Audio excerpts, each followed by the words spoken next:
इस संसार समुद्र से पार होना बहुत कठिन है, क्योंकि भगवती माया का ऐसा आकर्षण है कि एक क्षण में हम सत ज्ञान भूल जाते हैं। असत अज्ञान का ऐसा साम्राज्य सा छाया हुआ है।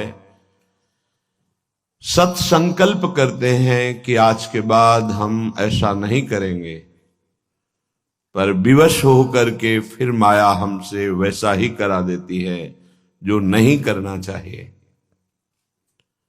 उसके लिए हमें अध्यात्म बल की आवश्यकता है। अध्यात्म बल बड़े कृपा पात्रों के हृदय में जागृत होता है। कृपा हमारे ऊपर है, पात्र हमें बनना है। कृपा न होती तो मनुष्य देह न मिलता, साधु संग न मिलता, धाम आने को न मिलता, नाम लीला रूप प्रभु के सिद्धांत ये सुनने को न मिलता। कृपा तो है, अब हमें कृपा पात्र बनना है, तभी वो प्रेमामृत रस हमारे हृदय में आएगा। कृपा पात्र उपासक एकमात्र अपने आराध्य देव के चिंतन का ही महत्व रखता है। उपासक के अंदर ये प्रश्न नहीं आना चाहिए कि हमें 6 महीना 1 वर्ष हो गए नाम जप करते हुए, कोई हमें परिवर्तन तो नहीं दिखाई दे रहा। 1 महीना अगर हम नाम जप कर रहे हैं या 1 वर्ष नाम जप कर रहे हैं तो ये सत चिंतन है। सत चिंतन कभी व्यर्थ नहीं होता। तुम्हें पता नहीं है कि तुम्हारे कितने अशुभों का नाश कर चुका है नाम, यदि वास्तविक आप जप रहे हैं। संचित कर्मों को पहले भस्म करता है नाम। इसीलिए नवीन उपासक को यह अनुभव नहीं होता कि नाम का फल क्या है, क्या आनंद है, क्या दुख मिटता है।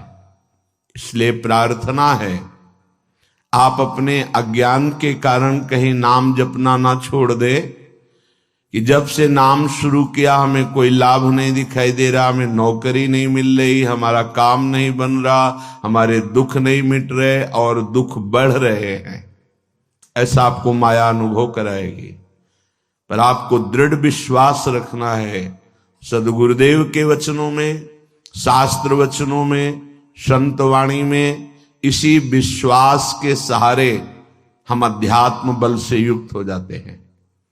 नहीं तो जब हम नाम जप करते हैं तो सबसे पहला काम नाम का होता है गोदाम में आग लगाना। जो हमारे संचित कर्मों का शुभ अशुभ गोदाम है उसको भस्म करता है। अब ये बात पता नहीं है तो वो वर्तमान में तत्काल फल देखना चाहता है कि हम नाम जप किए तो हमारी सारी कामनाओं की पूर्णता हो ही जानी चाहिए। नहीं, नाम जप का फल क्या हुआ, वो ऐसा सोचता है, पर ऐसा नहीं है। नाम जप सबसे पहले अशुभों का नाश करता है, फिर शुभ फंसाने वाले जो होते हैं वो उनका भी नाश कर देता है। इसके बाद क्रियमाण पूरा परम पवित्र करके भगवद अर्पित कराता है, प्रारब्ध भोगने की सामर्थ्य देता है। फिर आनंद का ऐसा उन्माद होता है, आनंद की ऐसी उत्तम अवस्था होती है जो वाणी से वर्णन नहीं की जा सकती। आप धैर्यवान बने, उत्साह पूर्वक नाम का जप, नाम का कीर्तन, नाम का चिंतन करें। परिणाम बहुत मंगलमय होगा। थोड़ा धीरज रखें, थोड़ा विश्वास करें। न एक एक नाम आपको उठा रहा है, अभी आपको समझ में नहीं आएगा। जब आपके पाप नष्ट हो जाएंगे, हृदय निर्मल होने लगेगा, तब आपको समझ में आएगा। मेरा मन प्रियाजू की कृपा से इस प्रेम रस में आविष्ट हो गया है। अब मेरे लिए वृंदावन से उत्तम कोई नहीं, क्योंकि वृंदावन ने मुझे प्रियाजू प्रदान किया, प्रियाजू के चरणों का प्रेम प्रदान किया, राधा नाम प्रदान किया। अब किसी की कोई मर्यादा नहीं। प्रेम की अपनी स्वयं की मर्यादा है कि वो किसी की मर्यादा नहीं रखता। प्रीति न काहू की कान विचारे, ये प्रेम है। प्रीति की रीति रंगीलो ही जाने। अगर प्रेम का सही रूप कोई जानता है तो प्रभु श्री कृष्ण जानते हैं। इसलिए वो मर्यादा पुरुषोत्तम के रूप में जब अवतरित हुए तो एक एक मर्यादा का पालन। और जब लीला पुरुषोत्तम प्रेमावतार श्री कृष्ण चंद्रजू, तो महाराज की लीलाओं को समझना सदगुरु की चरण शरण में बैठकर ही हो सकता है। जो रसिक हैं, जो लाडली लाल के रस में डूबे हुए रसिक सदगुरुदेव हैं, उनके चरणों के समीप बैठकर ही इनकी लीला समझ सकते हैं। नहीं, इनकी लीला बड़े बड़े मुनियों के लिए भी अगोचर ही है। न देवैर ब्रह्मादेर न खलु हरि भक्तैर न सुहृदा, ये स्वयं बाके हैं, इनकी लीला भी बाकी है। ये बाके की बाकी लीला को जिसका कहीं कुछ बाकी नहीं रह गया वही समझ सकता है। कोई भी चाह, कोई भी लालसा यदि बाकी है तो बाके की लीला को नहीं समझ सकता। जिसका हृदय समस्त कामनाओं से, इच्छाओं से रहित हो चुका है और प्रेम रस का रसिक हो गया है, वो इनकी लीलाओं को जानता है।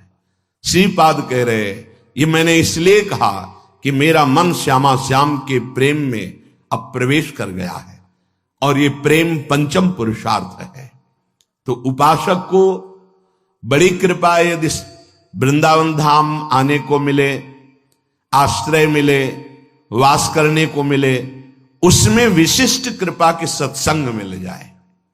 सत्संग से हमारे समस्त संशयों का नाश हो जाता है और हृदय दृढ़ हो जाता है कि अब मैं मुक्त होना चाहता हूं।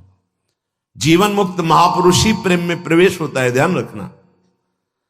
प्रेम रस तभी प्राप्त होता है, पहले प्रेम जीवन मुक्त करता है, तत्वबोध कराता है। सर्वान वस्तु तया निरीक्ष परम स्वाराध्य बुद्धिर्मम, जो उपनिषद कहते हैं सर्वम खलमिदम ब्रह्म ने नानास्त किंचन, इसका पहले बोध होता है, फिर प्रेम रस प्राप्त होता है। जीवन मुक्त करके विदेह स्थिति से फिर वो प्रेम प्रदान करते हैं।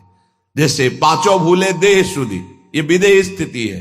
तब छठे भावना रास की, तब वो भावना में प्रवेश करता है।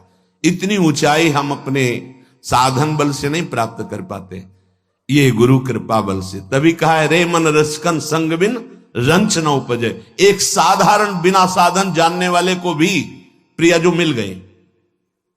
क्यों?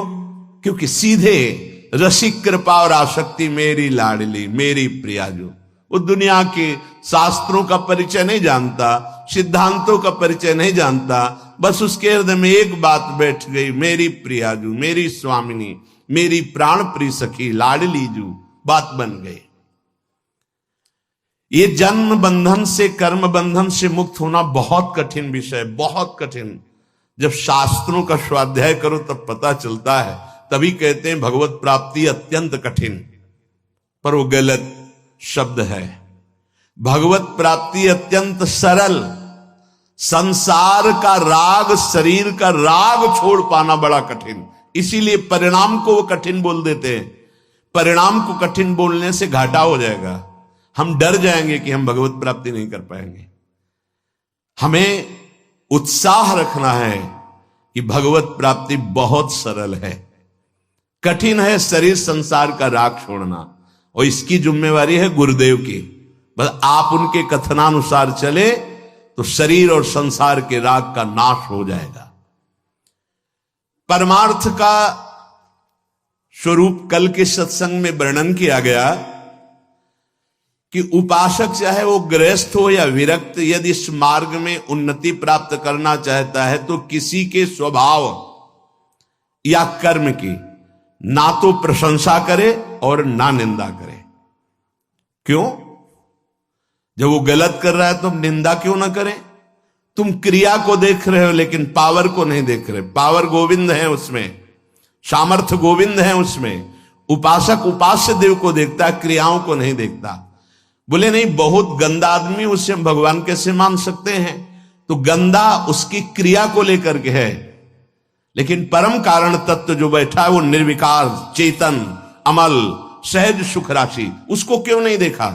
तुम क्रिया देखने वाले संसारी नहीं हो, तुम तत्व का दर्शन करने वाले भगवत भक्त हो, उपासक हो, जिज्ञासु हो।